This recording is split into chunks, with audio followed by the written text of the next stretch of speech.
April 14, 2010, southern Iceland awoke beneath a sky that felt unnaturally still.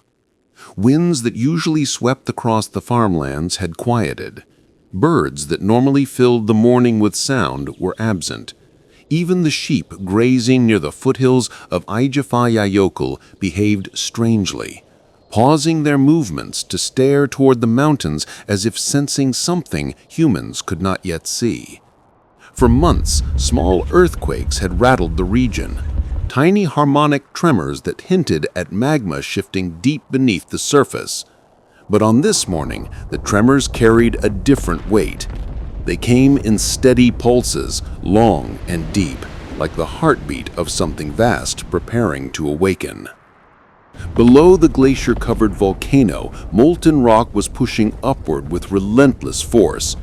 It had been nearly 2 centuries since Eyjafjallajökull last erupted, and in that time, layers of ice had settled across its summit like a heavy shield. As magma rose, it encountered pockets of meltwater trapped beneath the glacier.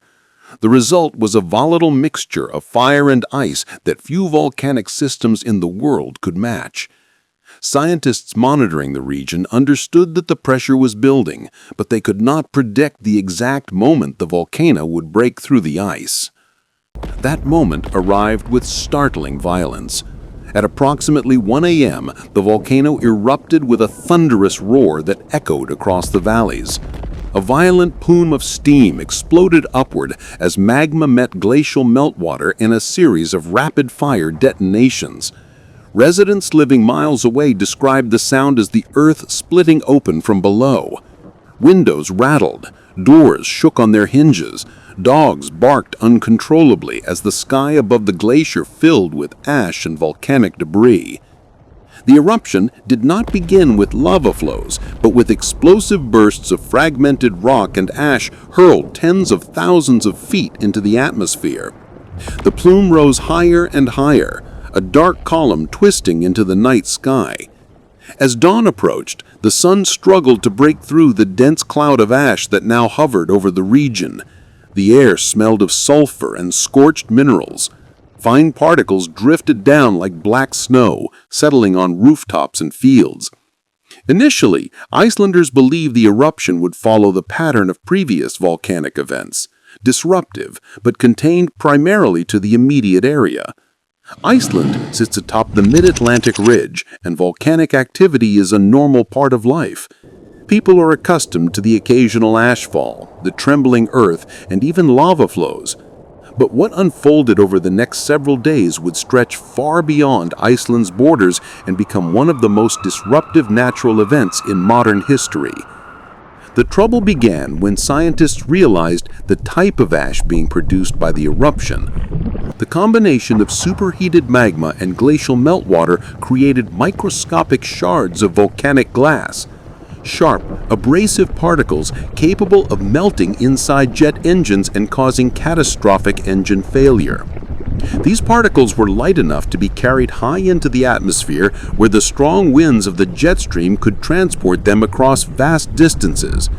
As the plume expanded, meteorologists tracking satellite data saw the ash cloud drifting southeast, directly into the major air routes that connected Europe to the rest of the world.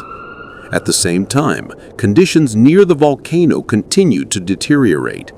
Ashfall intensified, blanketing farms and small villages. Grass, homes, vehicles, and roads disappeared beneath layers of fine black powder. Farmers worked tirelessly to protect livestock whose lungs were vulnerable to the inhalation of volcanic ash.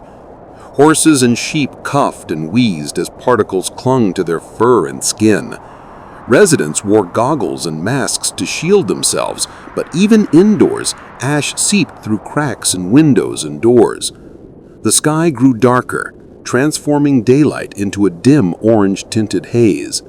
Volcanic lightning crackled through the ash plume, illuminating the cloud from within. The electrical discharges were caused by friction as ash particles collided, building static energy that discharged in violent flashes. Reporters and photographers captured haunting images of lightning slicing through the darkness, revealing the towering plume in brief but dramatic bursts. As the ash cloud drifted toward Europe, aviation authorities faced an unprecedented dilemma. Past incidents, such as British Airways Flight 9 in 1982, which lost all 4 engines after flying through volcanic ash, had shown how dangerous these particles could be. Jet engines operating at extremely high temperatures could melt the ash, which would then solidify inside the engine. More than 4,000 flights have been canceled, many of them from the U.S. to Europe, but most of them in Europe itself. By tonight, the ash cloud, we're told, will cover the entire United Kingdom. For a 5th day, Iceland's volcano is creating havoc in the skies. More than 300 airports across Britain and Europe were closed over the weekend. More than 63,000 flights have been canceled since Thursday. Almost 7 million passengers affected. And it's costing airlines an estimated $200 million a day. We were prepared to come on the air tonight and report that things were improving, and we were expecting jets to take to the air in Europe and elsewhere after being grounded by that volcanic ash. Then came news late today that says, in effect, not so fast. The United Kingdom Air Authority says tonight the volcanic eruption in Iceland has strengthened and a new ash cloud is moving south and east toward the UK. The impact rippled around the world. Cargo stalled. Businesses faced massive delays. Perishable goods spoiled. Shipping routes were disrupted. Countries far from Iceland felt the consequences of a volcanic eruption in a remote corner of the North Atlantic. Aviation experts estimated losses of nearly $200 million a day. The global system that relied on constant motion had come to a sudden, unexpected stop. Meanwhile, conditions in Iceland grew even more dramatic. Rivers of glacial meltwater rushed across farmland, carving new channels through valleys. Emergency crews constructed barriers and diverted waterways to protect bridges and roads. Farms faced widespread contamination as ash mixed with water to form a cement-like sludge that hardened on surfaces. The air remained thick with particles. Residents living near the volcano described waking up each morning to a world that looked increasingly foreign. Everything was gray, one farmer recalled. The land, the sky, the animals, even the air felt heavy. It was like living on another planet. For weeks, the eruption continued. Ash plumes fluctuated in height but remained large enough to threaten aviation. The fear of a secondary eruption from the nearby Katla volcano loomed over Iceland. Katla, historically linked to Eyjafjallajökull, had a reputation for producing eruptions far more powerful and destructive. If Katla erupted, global disruption could last months instead of weeks.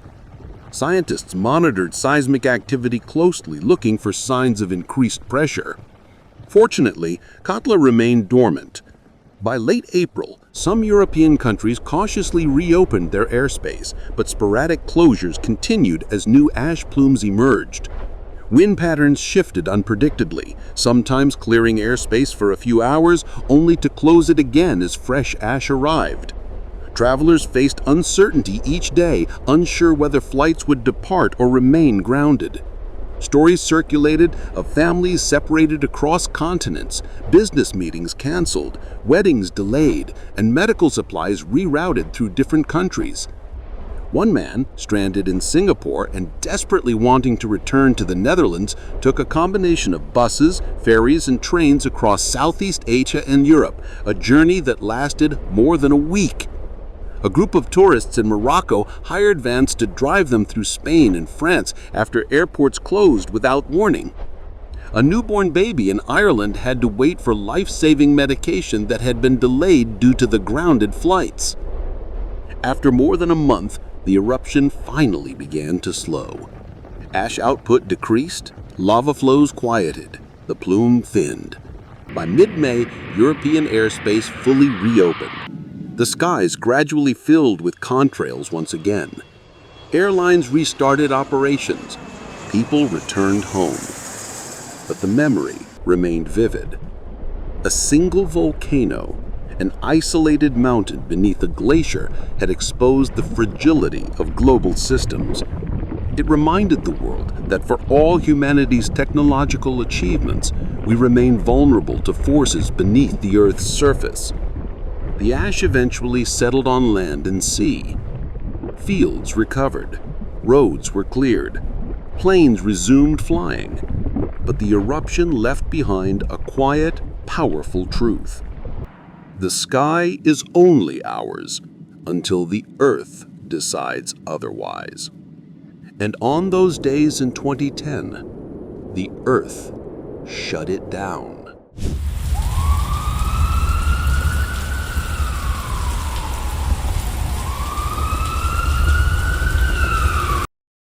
On August 29, 2005, New Orleans awoke to a deceptive stillness, the kind that settles over a city before something unimaginable unfolds. Meteorologists had spent days sounding alarms about Hurricane Katrina. It's forecasted to be Category 4 at landfall. I looked at those. I said, this might be a little bit much, so I backed off to go to Category 4 impacts. When that product first came up, I did say, whoa, what is this? But the calm that morning created an illusion of safety. Streetlights flickered softly, trees swayed gently.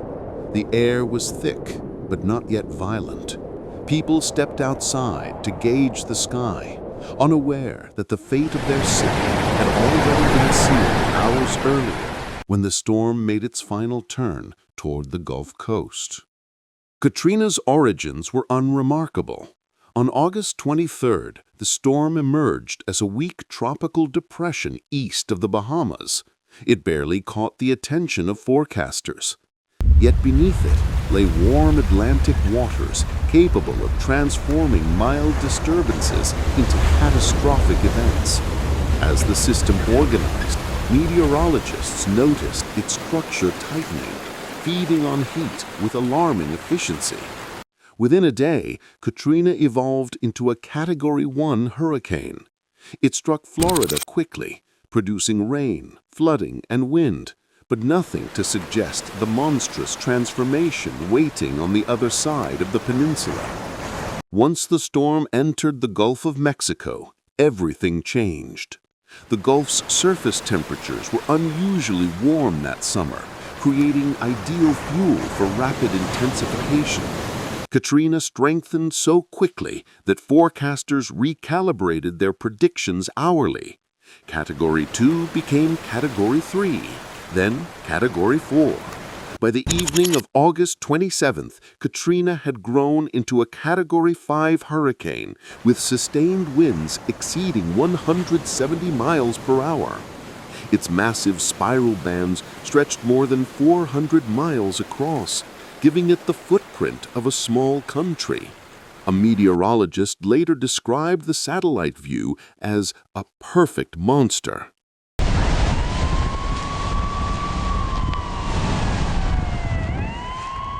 At daybreak, Katrina was roaring, and visibility was next to nothing. The 9 New Orleans firefighters riding her out inside the Lake Marina Tower couldn't see much, but heard plenty. The wind coming through back here was, it was like a freight train coming through there, howling noise it was making. New Orleans was vulnerable long before Katrina appeared. The city sits in a basin protected by an intricate levee system that had been built in segments over decades, never fully completed, and never tested against a storm of this magnitude. Engineers understood the risk. Residents feared it, but no one imagined the levees would fail, not in one place, but in more than 50. Mandatory evacuations began on August 28th, but tens of thousands were trapped. Some lacked transportation. Others had no money for gas or shelter. Many elderly residents lived alone and had no assistance. Families with young children weighed impossible choices. Some boarded buses to the Superdome, carrying blankets, snacks, and a fragile hope that the shelter would protect them. Others stayed home, convinced the city had survived hurricanes before and would survive this one. The storm made landfall early on August 29th near Buras, Louisiana. The Mississippi Gulf Coast took the first blow. In Biloxi and Gulfport, entire blocks collapsed under the force of a nearly 30-foot storm surge. Casinos floated away from their foundations. Roads disappeared. Homes shattered in seconds. Eyewitnesses described the wind as a roar so loud it drowned out their thoughts. New Orleans initially believed it had escaped the worst. The winds were strong but survivable. Rain battered streets, but not with the violence predicted. Some residents even stepped outside between bands of wind to assess fallen branches or check on neighbors. They did not realize that on the northern edge of the city, the 17th Street Canal was starting to buckle. The moment the levees failed did not announce itself with dramatic warning. It began with a trembling vibration as concrete shifted. Then came a deep cracking sound, followed by a sudden burst of water so forceful that it tore open the canal wall like paper. A resident later described hearing a noise like a freight train bursting through metal. The industrial canal failed next. A massive surge from the Gulf pushed against the aging levee system until it collapsed, unleashing a wall of water into the lower Ninth Ward. Houses moved like rafts. Vehicles tumbled like toys. Entire families scrambled for higher ground as the water climbed with terrifying speed. Inside one home, a father lifted his daughter onto his shoulders as brown, debris-filled water surged through the living room. The mother pushed a dresser against the door, but the force of the water snapped it aside. They climbed into the attic just as the windows shattered. "Don't stop moving," the father said, hammering against the roof until sunlight broke through. The family crawled onto the shingles as their house groaned beneath them, slowly shifting off its foundation. On another street, an elderly man stood on his roof waving a white towel. "Please, I'm here," he shouted to every helicopter that passed. The water around him boiled with debris, refrigerators, fences, children's toys, overturned cars. Hours later, when a rescue swimmer finally reached him, he said, "I thought I had one more hour left in me." Hospitals faced their own nightmare. Charity Hospital lost power early, and backup generators failed as floodwater infiltrated the building. Nurses worked by flashlight, fanning patients whose ventilators no longer functioned. One nurse described using a hand-powered resuscitator for nearly 2 hours. She recalled, "We could hear people outside screaming for help. We couldn't open the windows. We couldn't go out. We were trapped with them." By midday, the truth was undeniable. New Orleans was drowning. 80% of the city lay underwater.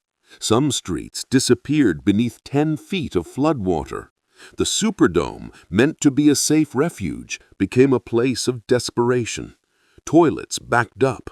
The heat grew unbearable. Supplies dwindled. Families waited for days, unsure if rescue was coming. Across the Mississippi Gulf Coast, the destruction was absolute. In some neighborhoods, nothing remained but the foundations of homes. Churches, schools, and businesses vanished. A local police chief described the scene as total erasure. When the storm finally moved inland, the silence left behind felt unbearable. The water remained for days, holding the city hostage. Boats drifted through streets where children once played. Photographs floated against fences. Doors hung open on houses where no one returned. Survivors walked through the sludge, searching for loved ones. Some found them. Many did not. In total, more than 1,800 people died across the Gulf Coast. Homes were destroyed, lives uprooted, a city reshaped forever. New Orleans eventually rebuilt, but the memory of those days sits beneath the surface of every street, every canal, and every storm warning. Because on that day, the water did not simply rise, it reclaimed everything it could reach.